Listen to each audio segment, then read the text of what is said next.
May pupuntahan nga po. Ito, ayusin natin yung bahay.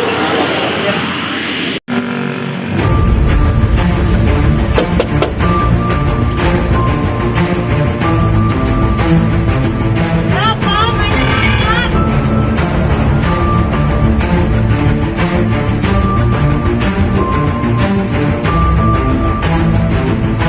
Ako si SPO3, Pedro Basilio. Dinadakip ka sa krimen ng pagpatay.